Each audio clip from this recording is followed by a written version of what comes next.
This is a long story. My son was in a boat wreck a few months back. He's been getting threats. Most of it's been benign stuff we didn't take serious. Okay. He's been getting punched. I know that's what it is. Okay. When did you get home?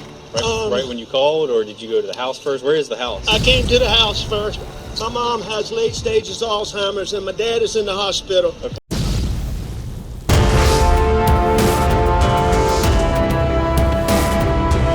Reporter Room with Jessica Della Davies starts now. Thank you so much for joining me.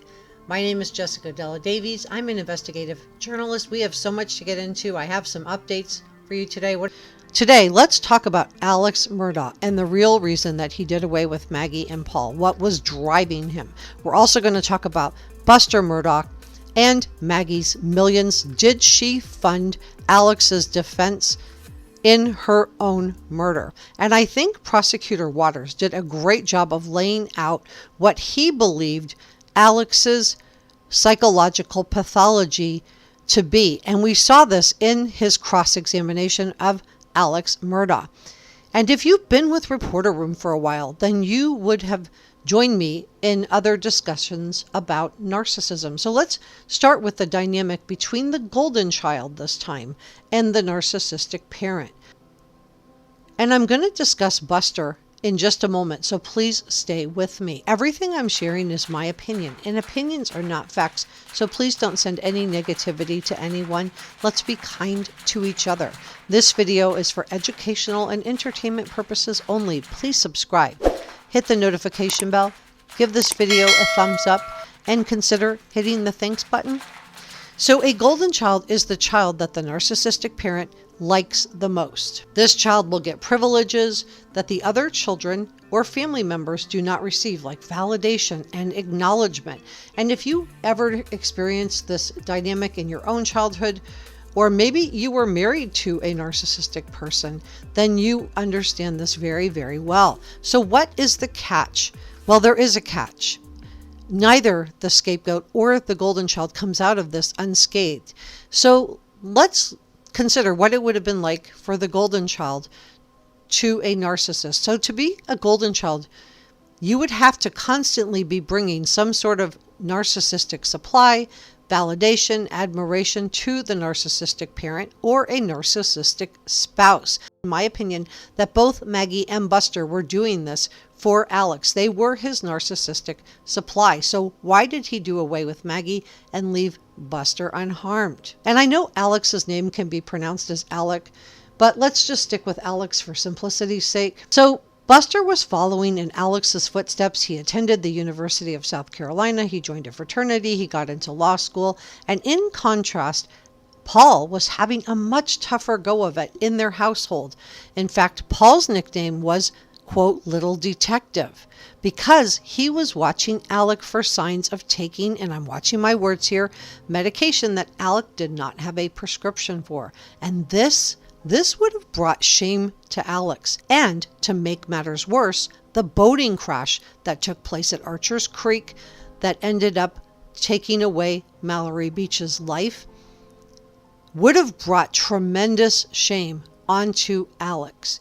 In fact, Alex told Marion, who's Maggie's sister, according to Marion's testimony, that Alex's biggest concern after June 7th at Moselle was that he wanted to clear Paul's name.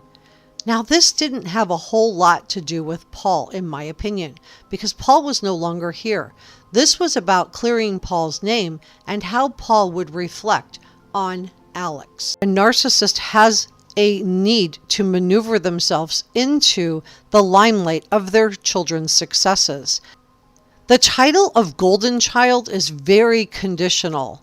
If this child doesn't remain as a top student, athlete, or musician, or stops giving the narcissist supply, then the parent will discard them, just as they do with all of their other relationships, because relationships with a narcissist are transactional. And I'm going to talk more about what Alex did after he did away with Maggie and Paul, why he did this to Maggie in particular, in just a moment. So please stay with me.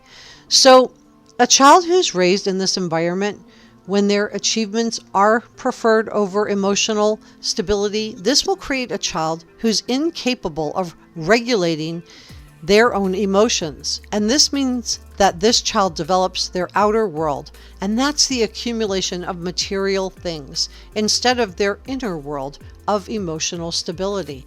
And when we look at Alex, and this is why I'm wondering what the dynamic was in his own household, and his willingness to do anything to accumulate materialistic things, no matter how much he had, he wanted more. And it makes me wonder if he was intent on accumulating all of these things because he himself was empty inside. Was he vapid? Because he seemed like he was in constant need of admiration and adoration.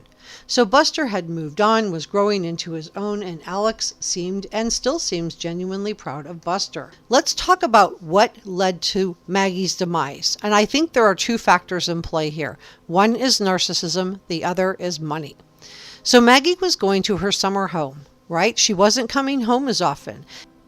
And we've heard rumors that she was seeing a divorce attorney. Now, maybe she was just thinking about it. It's just a rumor. But this part of South Carolina is very, very small.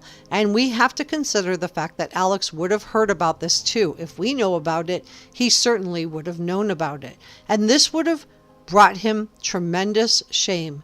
And this would have spiraled into rage. Because for a narcissist, the secondary reaction to shame is rage. And when we consider Alex, we see someone who is egotistical and completely devoid of any kind of empathy. It sounds like Alex medicated himself to avoid feeling painful feelings or shame. And I think it's important that we consider warning signs with Alex, because nobody could believe he could do this kind of thing. And we saw this in the Chris Watts case. But family annihilators are a lot more common than one would think. And the reason that I believe that Maggie was so important in Alex's life is that she mirrored back to Alex what he needed. When Maggie looked at Alex, she would have provided him with his admiration and adoration.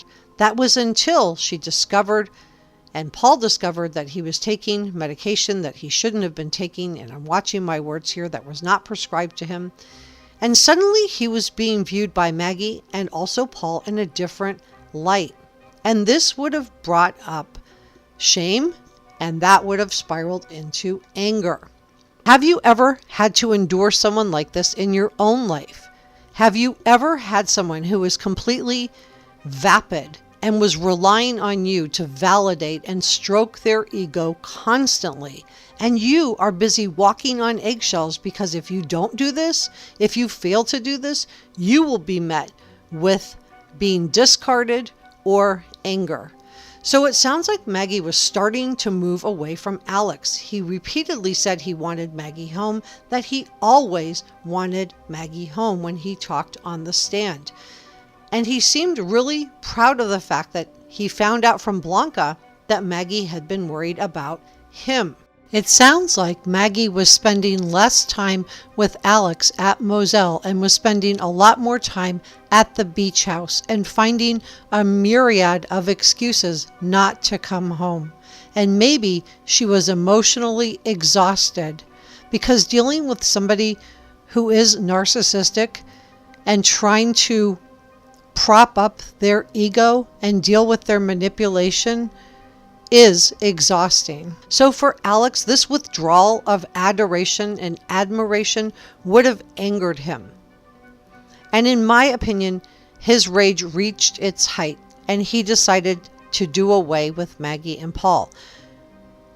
Now, this could happen by just simply assassinating the character of the person. That's what most people that are narcissistic do. After doing away with his wife and son, he started losing a lot of weight. I know people have said this is out of grief. I think he was planning to attract the next wife. So in my opinion, Alec would not have wanted to return to Moselle without Maggie to reflect back his narcissistic supply. He would have sought it elsewhere. And I'm going to talk more about Maggie and her millions in just a moment, so please stay with me. What happened to Maggie and Paul, and I'm watching my words here, would have given Alex a lot of attention, a lot of narcissistic supply. He was getting it from his family, his friends, his law partners. Everyone's rallying around him, worried about him, protecting him. He was the center of attention, and he liked it. He also talks about spending a lot of time with Maggie's parents, so maybe he wanted to make sure that they didn't suspect him and were on his side, but it could also be that Maggie's parents, just like she was, were very nurturing, loving people, and maybe they gave Alex the adoration and admiration that he was craving at that time. Let's talk about Maggie's Money.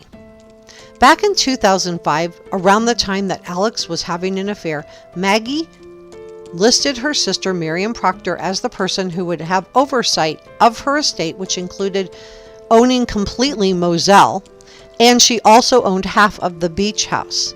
So Miriam Proctor had complete authority over Maggie's will back in 2005 until someone changed the name in the will to Randolph Murdaugh III. Now, Alec would have known his father was passing, so was this another motive for him to do away with Maggie during this time? And did Maggie finance the defense of the man who killed her? Subscribe